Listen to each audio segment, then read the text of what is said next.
Hola, mi nombre es Diego Alejandro Juárez Ruiz y voy a presentar mi solución al reto sobre el derrame de petróleo. Después de analizar la problemática y los datos, sabemos que hubo un derrame de petróleo en el año 2014, donde una fuga de petróleo se extendió por ríos y lagos de la zona de Nuevo León por la refinería Héctor Lara Sosa en Jiménez, teniendo un impacto ambiental muy malo para el ecosistema y cuerpos marinos. Pero ¿por qué el agua no se une con el petróleo? ¿Por qué estas sustancias no se mezclan entre sí? ¿Cómo podemos resolver este problema ambiental? Para responder estas preguntas es necesario saber qué es el petróleo y de qué se conforma. Un hidrocarburo es una sustancia orgánica que tiene diferentes características y es la base principal del petróleo. Se compone principalmente de carbonos e hidrógenos, pero también puede estar conformado por otros elementos. Las estructuras de estas moléculas son una cadena de carbonos lineales o cíclicos que están unidos a hidrógenos que completan su regla del octeto. Se ven de esta manera, pero los hidrocarburos varían por sus carbonos y grupos funcionales. Por otro lado, el agua también actúa en esta situación, la cual es un átomo de oxígeno unido a dos de hidrógeno.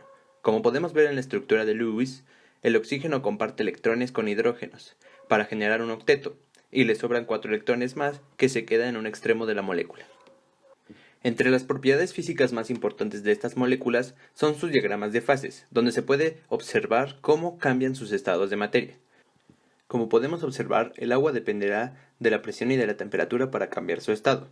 En el caso de los hidrocarburos, su estado de materia también depende de cuántos carbonos tiene la molécula, al igual de la presión y la temperatura. De esta forma, se puede tener en cuenta los cambios de materia en un ambiente y sus puntos de sublimación, fusión y volatilidad, además del punto triple donde se intersectan. ¿Por qué no se mezclan estas sustancias? Esto es debido a su polaridad. El agua es una molécula completamente polar, ya que tiene una carga positiva generada por los hidrógenos y una carga negativa generada por sus electrones, creando una dualidad en la molécula que la hace polar. Por otro lado, el carbono no es polar porque no hay una carga diferente en la molécula, y por lo tanto no será soluble en sustancias polares. La solubilidad depende de sus estructuras moleculares. Una sustancia polar solo se puede mezclar con una sustancia polar y no polar con no polar respectivamente. Por eso estas sustancias no son solubles entre sí. También investigamos estos datos importantes. El agua tiene una densidad de 997 kilogramos por metro cúbico, con una viscosidad de 0.34 centipoise.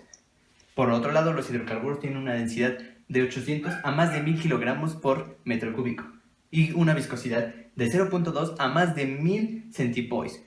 Esto es importante porque por esta razón el petróleo se queda en la superficie del agua y se mueve con mucha dificultad en los cuerpos marinos.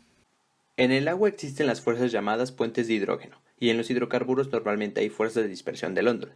Entre estas moléculas habrá interacciones de dispersión porque en todas las moléculas hay estas fuerzas mínimo. Hoy en día ya existen muchas técnicas que ayudan a separar el petróleo de los ríos y lagos. Una solución prometedora son los dispersantes químicos, los cuales degradan la viscosidad de la molécula para que sea muy pequeña y los microorganismos la deshagan. Pero este método a veces no puede funcionar por las condiciones en las que se encuentra el ambiente. La mejor forma de solucionar este tipo de problemas es con una nueva solución llamada Oleo Sponge, desarrollada por un laboratorio estadounidense, y la cual es una técnica que ya se ha probado. Es una simple esponja con óxidos metálicos que atrae solo a los hidrocarburos, siendo una esponja hidrofóbica. Utilizan un método llamado síntesis de infiltración secuencial, y es que la esponja se lleva todo el residuo de petróleo bajo y sobre la superficie del agua, quitando las manchas aceitosas que el petróleo genera y dejando limpia el agua. Esta es la mejor opción porque se lleva todas las moléculas de petróleo sin desperdiciar el agua o quemar el hidrocarburo. Además, se puede usar muchas veces sin que pierda su funcionalidad, siendo una opción que se puede utilizar para quitar el agua del petróleo en esta situación. Ahora que sabemos cómo funciona y algunas formas de resolverlo, creo que el impacto ambiental que ocurrió en esta situación es bastante grave. La fuga y el manejo de residuos no solo contaminaron el agua, sino también las costas y la fauna que rodea estos ríos y lagos. Sin mencionar el impacto que este puede tener en la salud humana, ya que los hidrocarburos en el cuerpo humano pueden ser hasta mortales, siendo perjudiciales en cada sistema del cuerpo. Si se bebe agua sin descontaminar, esta puede ser tóxica para el ser humano, además de una pérdida de nuestro derecho al agua limpia.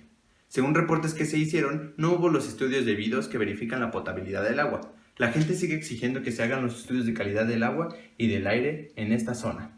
En mi opinión, se debe de analizar perfectamente estos componentes de la zona para que no tengan ningún residuo, más que nada en el agua que está destinada para el consumo humano.